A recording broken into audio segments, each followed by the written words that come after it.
예, 여러분 반갑습니다. 까샤! 누구 빠르게 건 다르게 베트남으로 가세요! 차! 반갑습니다. 오반놈입니다. 오늘은 예고했던 대로 3부작으로 해가지고, 두 번째 시간을 가져보려고 합니다. 그래서 두 번째 제목 이름은 뭘로 할까 하다가, 한국의 끝에서 베트남론을 외치다. 한국의 끝에서 베트남론을 외치다. 오우, 씨, 낭만적인데? 라고 느끼기에는 뭔가 좀 표절한 느낌이 많이 나지. 그래서, 맞아, 옛날에 세상의 끝에서 사랑을 외치다라는 그걸 한번 좀 따라해봤는데, 뭐, 여담이긴 한데, 근데 여기에 나왔던 노래 중에서, OST 중에서, 히라이켄이란 가수가 불렀던, 눈을 감고라는 곡이 있거든. 메오토지대. 메오토지대 맞을 거야. 이 노래가 되게 좋아. 한번 들어봐. You love forever. 한국에서도 정적이 아마 그 가만히 눈을 감고 그걸 아마 리메이크를 했을걸. 근데 여튼 뭐 오늘은 이 이야기가 아니라 두 번째 이제 결국에는 한국에서 어떻게 보면 상처받은 남자의 베트남론의 이야기를 내가 두 번째를 얘기를 해주려고요. 그래서 모르는 사람을 위해서 일부를 요약하자면 그냥 항상 이렇게 사랑을 하고 그러지만 여자가 막 도망가는 거야. 아, 나는 공무원 만나고 싶다 이러면서 항상 내 사랑은 그렇게 떠나갔다. 떠나간 남자. 이제는 사랑이 겁난다. 두렵다. 사람을 믿을 수가 없다. 라는 사람이 베트남 가서 사랑꾼이 된 이야기인데, 이 사람이 왜, 그래서 저보다는 나이가 많아요. 저희 형님이랑 동갑이거든요. 저희 형님이랑 동갑인데, 또 되게 재밌는 게 이분이 직무형 채널에도 인터뷰를 했고, 공달형 채널도 인터뷰를 했더라고. 그래서 이제 내 유튜브 채널도 나니까 이제 트리플 크라운을 달성하게 되는 건데, 이분이 맨 처음에는 다낭에 계셨던 걸로 기억을 해요. 다낭에. 그래서 다낭에 일을 하러 간 건지 아니면 놀러 간 건지 모르겠는데 다낭에 있으면서 거기서부터 연애를 오지게 하고 다녔더라고. 다낭 때부터 여자를 오지게 꼬시고 다녀서. 근데 여기서 여러분이 하나를 또 참고해야 되는 게 이 형님이 나이는 나보다 많은데 조금 잘생겼습니다. 아저씨 치고는 잘생겼어. 약간 그 사진 보면 레드필 코리아 진짜 레필코 좀 닮았거든. 그래서 내가 레필코 닮았네요라고 말하니까 자기도 레필코가 누군지 몰랐는데 사진 보니까 내가 봐도 나랑 조금 닮았네요. 이렇게 약간 레플콘 느낌이 조금 있거든. 그래서 궁금하신 분은 여기 트리스탄 가이아 치면 유튜브 채널 뜬단 말이에요. 원래 기타 치시는 분이거든. 그래서 아마 조만간에 그 베트남 이야기 채널 다시 올릴 예정이니까 한번 보시면 될 것 같은데.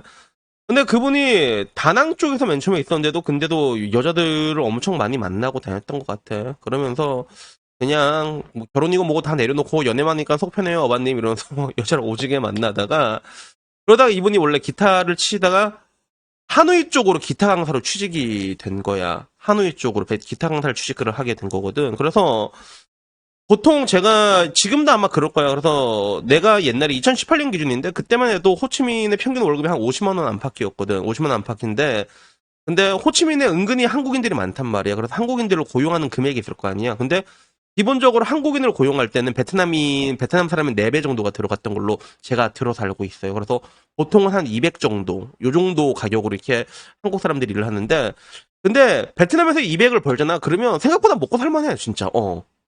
진짜 먹고 살만하다니까, 진짜. 먹고 살만해. 뭐, 여러분이 생각처럼 막 의리의리하게 막 그러지는 않는데, 근데 한국보다는 훨씬 괜찮거든. 그런 게 분명히 있단 말이야.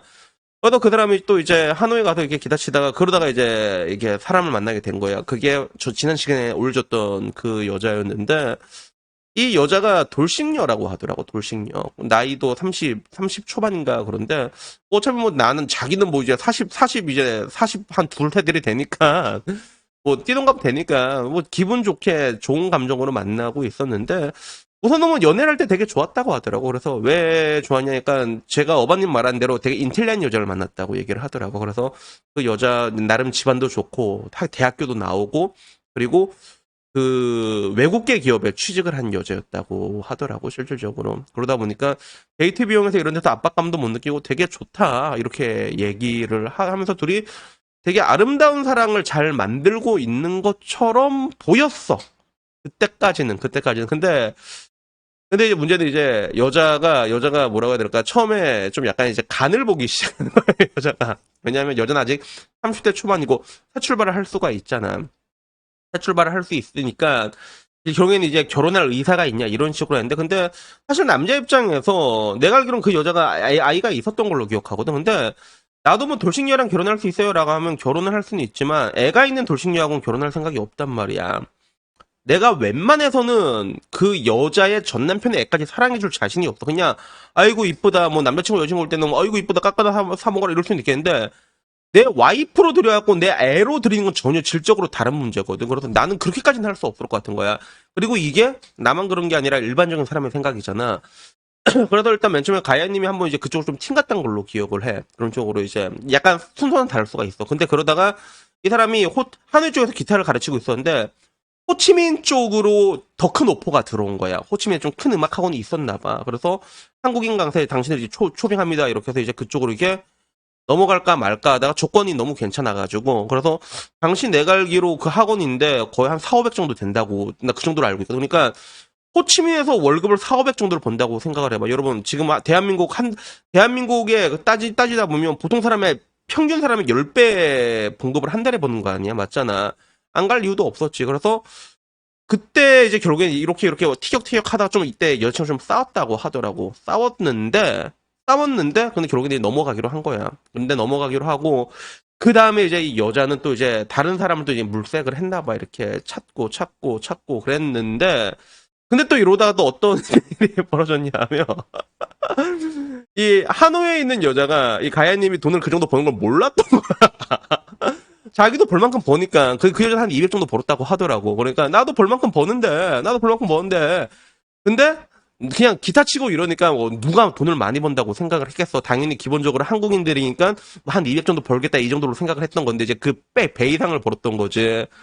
그래서 나중에 또 하노이에서 막 비행기 타고 와가지고 또 이제 또 사랑해요 오빠 이런 식으로 이게 되던 찰나에 근데 여기서 또 골 때리는 일이 터졌는데 그게 뭐였냐면 그 가야님이 이게 집에 가다가 어떤 아줌마가 한 50대 아줌마가 갑자기 말을 걸더래 자기한테 말을 걸더래. 그래서 너 몇 살이냐 그러니까 나 42살이다 뭐 42인가 43인가 그럴 거야 아마. 그러다가 너 혹시 결혼했냐 그러니까 결혼 안 했다. 뭐 돌싱이냐? 아니다 난 결혼이란 걸 해본 적이 없다. 해본 적이 없다. 그럼 맨 처음에 그 얘기를 하는 거라 나 말을 해. 50대 아줌마가 무슨 깡으로 연락처를 따는 거지 하는데 거기서 끝난 게 아니라 갑자기 그런 거야. 야, 내 딸 한번 만나볼래? 내 딸 회계사인데 한번 만나볼래? 이렇게 길에서 그냥 갑자기 그렇게 된 거야. 그래서 이게 뭐지? 그래서 사진 보여주니까 좀 늘씬하더라고. 그래서 어떻게 했냐면 만났대. 그런데 그래서 그 다음날에 만났다는 얘기 들었는데 다음날에 카톡이 하나 오더라고. 그게 뭐냐 모자 보니까 손을 잡고 있는 거야. 그래서 만난 지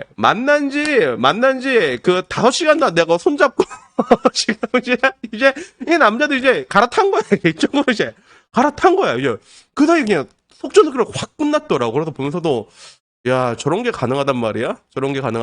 그래서 나도 보면서도 야 스펙타클하다 이러면서 박수치고 이제 끝났는데 근데 뭐 저도 항상 얘기하는 게 여러분들에게 얘기하는 게 그런 게 있잖아. 일단은 한국 여자 연애를 많이 해봐라. 그래서 많이 연애를 많이 해보면 한국 여자들이 좀 까달쳐서 그렇지. 여자는 결혼이 다 똑같다. 그러니까 사랑을 내가 항상 받아낸다라고 표현하는 측면에서 여러분들이 그런 걸 이제 꼬시다 보면 여자랑 어떻게 될지 그게 보이게 된다. 그 선 같은 게 보인다라고 얘기한 적이 있잖아. 근데 실제로 여러분들이 베트남으로 가게 됐을 때 그 갭 차이가 분명히 벌어지는 건 있어요. 그건 분명히 벌어지는 게 있단 말이야. 그래서 예를 들어 이제 엊그제 말했던 38살 우즈벡 아저씨도 사실상 한국에서는 결혼할 수가 없는 환경이야. 막 시엄마 데리고 근데도 아다리가 되잖아. 그런 것처럼 여러분들이 베트남에 간다고 했을 때 베트남에서 보는 시각은 완전 다르단 말이야. 기본적으로 베트남 애들은 가게 되잖아. 가게 되면 뭐가 있냐면 한 20살쯤 되게 되면 한 석 달, 넉 달 동안 노가다를 겁나는데, 알바를 겁나는데, 그 다음에 열심히 일해가지고 스마트폰을 하나 사는 애들이. 그런 게 있고, 그리고 내가 말했잖아. 뭐, 호치민 같은 데 가면 광장 같은 데 되게 있거든. 호치민 막 동상 있고 그런 데 있단 말이야. 거기 가면 애들이 어떻게 노는 줄 알아? 애들이, 앞에 진짜 박스 깔아놓고 거기서 지금 맥주 홀짝 그러면서 놀아요, 진짜로. 그리고 주 5일은 꿈도 못 꾸고, 거긴 주 6일이야, 진짜. 그리고 애들이 일을 얼마나 빡시게 하는 줄 알아? 그런 근로 환경에 놓이다 보는 그런 사람들이 눈에 비친 여러분들은 그 선진국의 버프라는 거는 생각보다 막강하다는 거야. 물론 이것도 지금 와서는 근데 여러분들이 그렇게 높다고 할 수는 없는 게 베트남이 내가 2018년에도 말했잖아. 누구보다 빠르게 남는 걸 따라 되게 빨리 이제 김치화가 돼가고 있고 그리고 동남아를 모두 통틀어서 한국 여자의 기질이 가장 강한 여자가 난 베트남이라고 생각하거든. 그래서 근데 이 부분에 대해서 가야님 어떻게 생각하세요라고 말하니까 자기도 동감을 한데 안 좋은 애들은 굉장히 안 좋다라고 얘기를 하는데 근데 아직까지 본토를 따라잡으려면 아직 먼 그런 게 있다는 거지. 그래서 결국에는 그런 뭔가 베트남론을 통해 가지고 이제 결국엔 이 가이아님은 또 뭔가 이제 나름 또 되게 재밌게 연애를 하고 그리고 연애도 어떻게 그렇게 아다리가 되는지 모르겠는데 또 그렇게 잘 지내고 있거든. 잘 지내고 있거든. 그러면서 나한테도 맨날 그 자기 여자 소개시켜준다고 막 되게 늘씬해 진짜 늘씬하고 막 만나러 오라 이렇게 막 하면서 엄청 꼬셔가지고 원래 내가 올해 6월 달에 하노이를 갈 뻔했어. 근데 그때 그 사람이 하노이에서 호치민으로 틀어가지고 그 계획이 빠그라진 거였거든 그게. 그래서 이 오명 어바님 이 여자 어때요? 그래서 보는데 야 귀여워 보여준단 말이야. 그래서 여러분들에게 말할 수 있는 게 한번 베트남 론을 생각해 본다면 국제 결혼 내가 생각했다 싶으면 한번 가봐. 한번 가봐. 그리고 기본적으로 베트남 여자들은 근데 여러분이 알아야 되는 게 걔네들은 중간이 없어. 영어를 존나 잘하거나 아예 못하나 둘 중 하나거든. 그러니까 여러분들이랑 의사소통이 되려면 여러분도 영어가 잘 돼야 돼. 기본적으로. 아니면 여러분이 베트남어를 조금 배우거나. 그러면 가산 좀 딸 수 있겠지. 그치? 그래서 내가 이쁜 여자를 만나고 싶다. 그러면 호치민보다는 하노이 쪽을 가는 게 좋아. 그래서 나는 호치민밖에 6개월밖에 안 살았는데 둘 다 살아본 가야님 얘기 들으면 생각보다 호치민은 이쁜 여자가 많이 없네 이렇게 얘기를 하더라고. 하노이 쪽이 훨씬 많다고 얘기하더라고. 그러니까 항상 뭐든지 북방 쪽에 피가 섞인 애들이 이쁘단 말이야. 태국도 치앙마이 쪽으로 올라가면 이쁜 애들이 많거든 그게. 그래서 막 그 나나프라자 이런 데서 좀 이쁜 애들 봐가지고 야 너 어디서 왔냐 그러면 거의 다 치앙마이라고 얘기해 실질적으로. 그래서 그런 중국 피가 섞여서 그런 게 있단 말이야. 그러니까 뭐 결론적으로 내가 얘기하고 싶은 게 분명히 여러분들 중에서도 그 한국의 끝에서 헬준의 끝에서 상처받은 황승열 당한 사람은 겁나 많을 거란 말이야. 근데 여러분들은 여전히 내가 보기엔 계속 털리기만 하는 사람들은 계속 털릴 위험이 높긴 하지만 근데 확률론적으로 근접했을 때 베트남으로 갔을 땐 여러분들이 사랑을 받을 확률이 분명히 높다는 거죠. 예. 그건 역시 사실이거든. 그래서 여러분들이 뭐 진짜 괜찮으면 뭐 일본 가면 되는 건데, 그치? 그런 게 있는데, 확실히 이런 부분들은 분명히 있으니까 내가 그래도 정말로 국제결혼 하고 싶다. 늦은 나이지만 후진입을 하고 싶다. 라고 생각하시는 분들은 한번 뭐 휴가쯤 되면 뭐 다낭도 나쁘진 않고 하농이나 그런데 옆에 또 박린은 삼성전자 있는 곳이거든. 거기는 완전 코리아타운이라고 하더라고. 그러니까 그런데 한번 가보시면 어떨까 뭐 그런 생각이 듭니다. 그래서 여튼간에 뭐 오늘 이야기는요 이제 그 베트남론 그러니까 베트남론 이야기는 여기까지고요. 마지막 이야기는 이제 3부작으로 또 종합해가지고 이제 오늘 못한 이야기를 또 내일 다시 이야기를 하는 그런 방법. 어떻게 하면 또 쉽게 만날 수 있나 여기에 대해서까지 허심탄회하게 얘기하는 그런 시간 가져보도록 하겠습니다. 여튼 오늘 이야기 여기까지입니다. 이상입니다. 감사합니다. 야옹.